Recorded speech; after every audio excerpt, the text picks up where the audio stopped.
Assalamualaikum warahmatullahi wabarakatuh. How are you kids?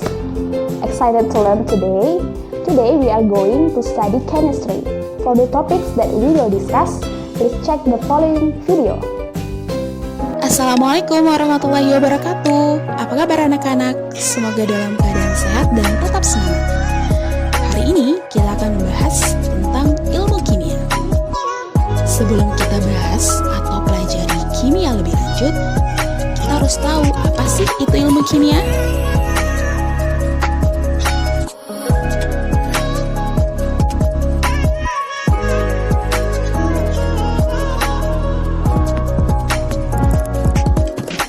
Kimia adalah cabang dari ilmu pengetahuan alam yang mempelajari komposisi, sifat, dan struktur zat-zat atau materi yang ada. Bagian-bagian ilmu kimia terdiri dari beberapa rumpun kimia. Yang pertama ada kimia analitik.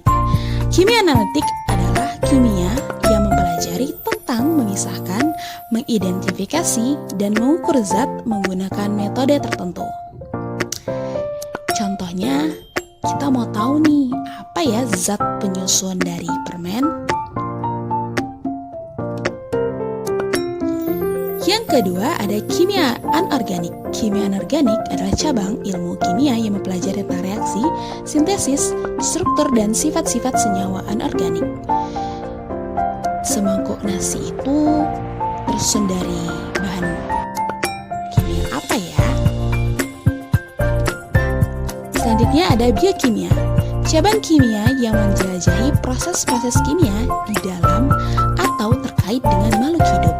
Contohnya genetika. Kira-kira rambut keriting abang ngikut ayah atau mama ya? Yang keempat ada kimia fisika. Kimia fisika adalah cabang kimia yang membahas tentang fenomena atomik, subatomik, dan makroskopik dan yang berkaitan dengan konsep-konsep dan hukum-hukum fisika. Petir, gimana ya terjadinya? Yang kelima ada kimia organik. Kimia organik mempelajari tentang reaksi, komposisi, sintesis, dan struktur sifat-sifat senyawa organik. Sabun yang kita pakai setiap hari cuci tangan terdiri dari bahan apa ya? Selanjutnya, perkembangan ilmu kimia. Ilmu kimia berkembang dari sejak 1000 tahun sebelum Masehi. Orang-orang Mesir telah menggunakan kimia untuk mendapatkan logam dari biji dan fermentasi anggur serta membuat keju. Selanjutnya berkembang pada abad ke-8 yang dicetuskan oleh bapak kimia yaitu Jabir ibn Hayyan yang terkenal dengan ilmu kimianya dinamakan alkimia yang artinya perubahan materi. Selanjutnya, pada tahun 1661 Robert Boyle membedakan kimia dengan alkimia. Hingga pada tahun 1990, lebih dari 80 unsur telah ditemukan pada sistem periodik unsur.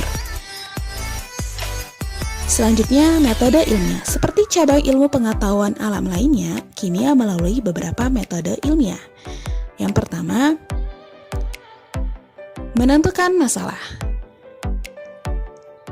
Tahapan awal adalah menentukan topik, fenomena, atau masalah yang akan kita analisis. Yang kedua, melakukan riset atau mencari tahu latar belakang dari topik, fenomena, atau masalah yang akan kita analisis. Yang ketiga, membuat hipotesis atau dugaan sementara mengenai apa yang terjadi dari fenomena, topik, atau masalah yang akan kita analisis. Yang keempat, melakukan eksperimen dan selama eksperimen kita melakukan observasi atau pengamatan.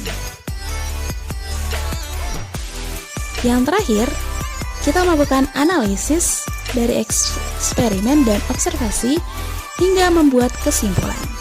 Kesimpulan bisa berakhir benar ataupun salah. Selanjutnya, laboratorium kimia. Kimia juga memiliki laboratorium seperti cabang ilmu pengetahuan lainnya. Ada hal-hal yang harus dipatuhi pada laboratorium kimia. Yang pertama menggunakan jas lab, sarung tangan, pelindung mata, masker, dan membersihkan tangan sebelum dan setelah melakukan observasi atau pengamatan.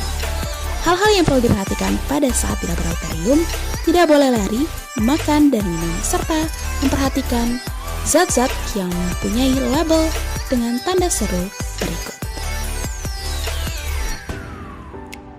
Pada ilmu kimia, juga memiliki alat ukur, yaitu pipet tetes, labu ukur, gelas ukur, tabung reaksi, dan Erlenmeyer. Sekian video ilmu kimia hari ini. Kita lanjutkan kimia-kimia di minggu-minggu selanjutnya. Terima kasih anak-anak. Sampai jumpa minggu depan. Assalamualaikum warahmatullahi wabarakatuh.